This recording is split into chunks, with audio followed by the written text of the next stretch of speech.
বাংলাদেশ ক্রিকেটের ইতিহাসে আন্তর্জাতিক টি-20তে সবচেয়ে বেশি রান করা টপ 5 জন খেলোয়াড়ের মধ্যে পঞ্চম অবস্থানে আছে মুশফিকুর রহিম, যিনি রান করেছেন 1500, ম্যাচ খেলেছেন 102টি, যার গড় 19.48, হাফ সেঞ্চুরি করেছেন 6টি। মিডল অর্ডার ও উইকেট কিপিংয়ে দলের জন্য গুরুত্বপূর্ণ অবদান রেখেছেন।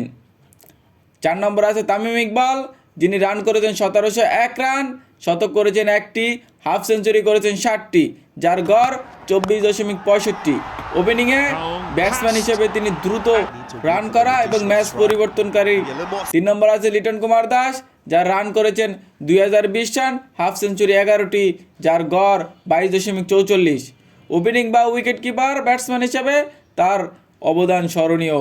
2 নম্বর আছে মাহমুদুল্লাহ রিয়াদ, যিনি রান করেছেন 2444 রান, হাফ সেঞ্চুরি করেছেন 8টি, যার গড় 23.50। মিডল অর্ডার, ব্যাটিং এবং চাপের মুহূর্তে দলের স্থিতি বজায় রাখা।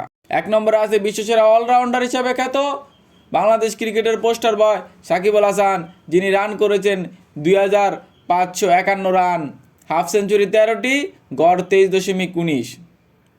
বাংলাদেশের সর্বোচ্চ টি-20তে রান সংগ্রহকারী এবং অলরাউন্ডার হিসাবে দলের মূল চালিকা শক্তি। আপনার দেখা এই 5 জন ব্যাটসম্যানদের মধ্যে কার অবদান সবচেয়ে বেশি হিসেবে আপনি মনে করেন, সেটি আপনি কমেন্ট বক্সে জানাতে পারেন।